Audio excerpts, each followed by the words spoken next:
in. Can she see me? She'll see you when you're in that window, she can see you. Hello. I loved your stuff. Really loved it. So anyway, I'll do my best. With yours, I'm sure. Well, we'll see. So, I need to read 8 poems. 8 poems. So, the first one, well, thanks very much. It's lovely to be here. It's great. All connect with poetry. And I thought the first half was just amazing, really amazing. So I set out to write a series of poems from the point of view of the wives of famous men, until I realised that this wonderful poet Carol Ann Duffy was doing the same thing, so I stopped. But I wrote 2 before I stopped.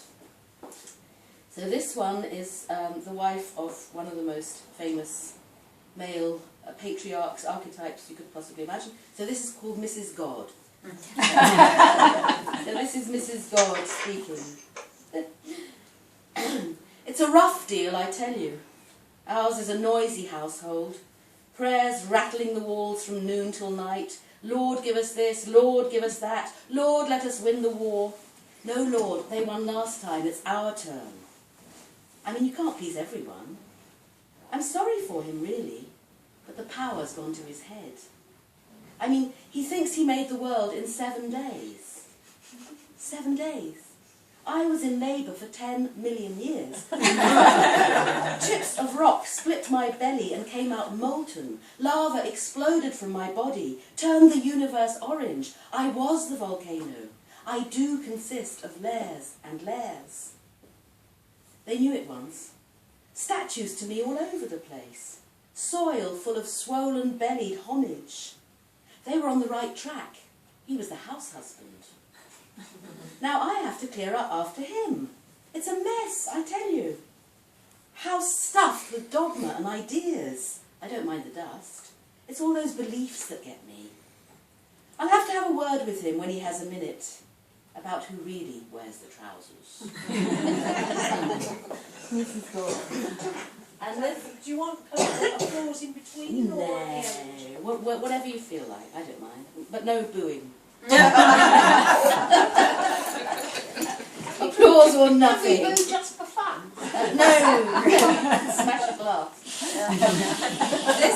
This is, I actually met Agnes through Paragram.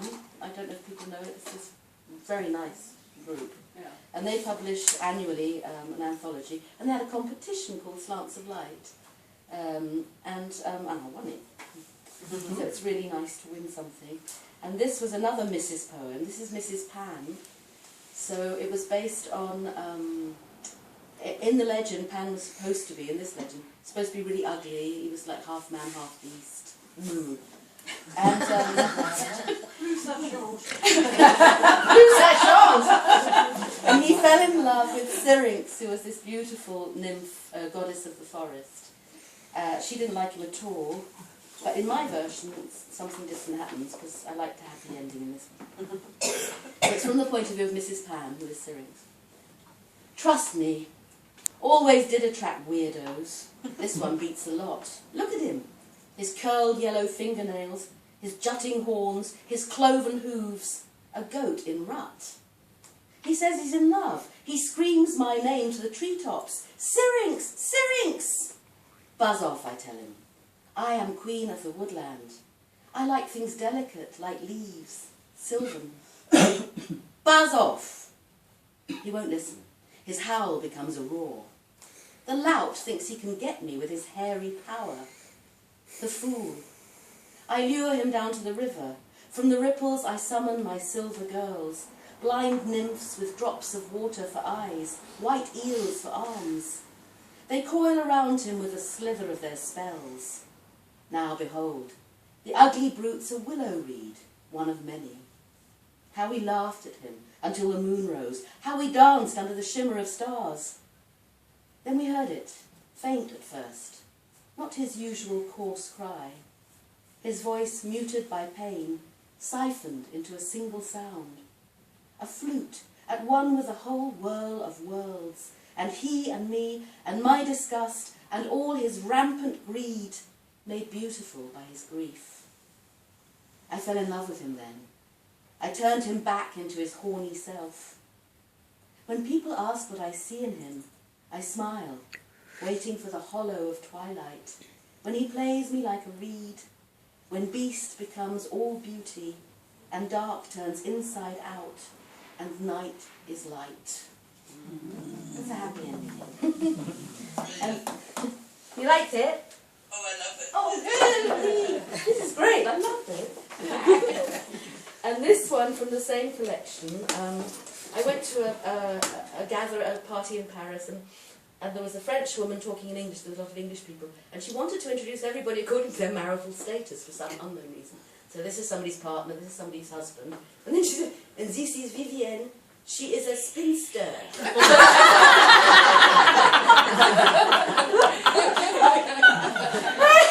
I woke up the next morning and I felt like shit. And then I thought, actually, I'm at one of the best phases of my life because I know all these amazing women all around the world who are so creative, and a lot of them independent, single. And then I thought about being a spinster, and of course I thought what spinster means, which is the wheel turning. So this is my kind of spinsters. They call us spinsters on the shelf.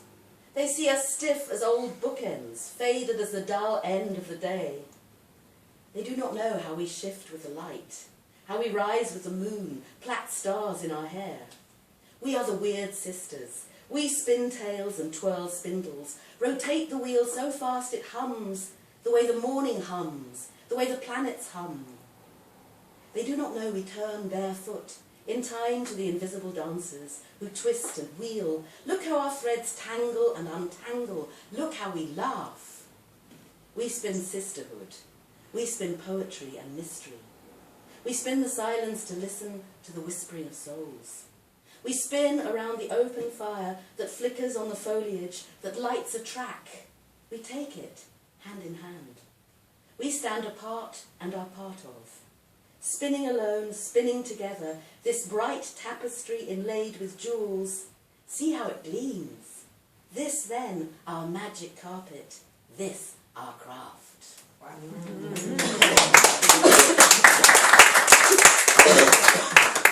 And this one is kind of... so in Paris, I'm most known for doing Please Mind the Gap between the train and the platform. So I thought I have to write a poem called Mind the Gap. It's a very simple poem. Mind the gap between the train and the platform. Mind the gap between the institution and the imagination.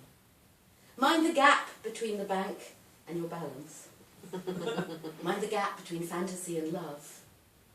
Mind the gap between clever words and cruelty. Mind the gap between your heartbeats. Mind the gap between words. Mind the gap between the lines on the page.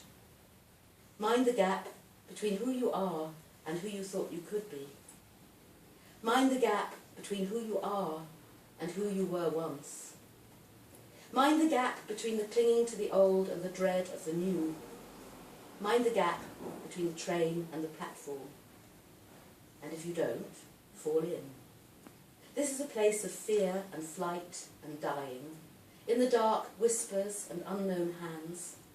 Soft fingers dance, feathers of life waltz you to the surface. Light, another train, another platform. Mind the gap.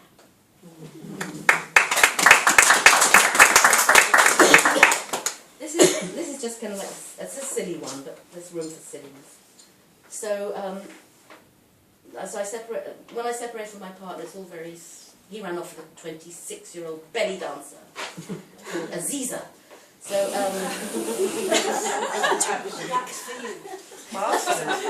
sound effect. So, but there was some satisfaction because at that time I was doing voiceovers. He travelled all the time. He was a businessman. So I was doing voiceovers on the bus to the airport. And I thought, this may hear me everywhere. I'm the ex from hell. And the absolute cherry on the icing. What do you call it? Cherry on the cake and the icing. So he rang me one night and he said, oh, I just bought a new car. And I said, oh, nice. Happy for you. And he said, it's a BMW. I went, I just done the voice. So when he opened the door, he's stuck with me forever. So I just wrote this, it's a silly poem. So you think you got away from me, dear? Made a better choice? I hear you've bought a brand new car, so you won't forget my voice. Brace yourself as you open the door of your newer, younger model. You thought we were through forevermore? No, I'm still here with my twaddle. Have you fastened your seatbelt? Are your headlights on? Check your oil before it's too late. Approaching a bend? Don't put the brakes on. Try out your new power. Accelerate. Did that upset you, my dear, that remnant of us? Is it time to get away? Then drive to the airport, get on a bus. On the way, you'll hear me say, for the United Kingdom, Terminal 1. America's Terminal 2. I can hear your thoughts, my honey bun. Get me far away, please do. So you think you've left me on the ground as your plane cleaves through the clouds. Oh no, my ex-sweet, you'll hear my sound, quite clear, precise, and loud. A patch of turbulence, nothing to fear, except your body falling through air. Did you think altitude would get in my way? I'll always be in your hair. Unless perhaps you try the stars. Just do it, babe, but I fly high. You've got the dough, be the first on Mars, but just as you take off, my oh my, it's me again. Welcome to this flight. Take your cheese capsule and wine in a cup. Now please don't panic, the Earth's still in sight. But I think we're burning up. So give up, these messages say, that the day you left you made your choice. But ain't it funny how you can't get away from my universal voice? Now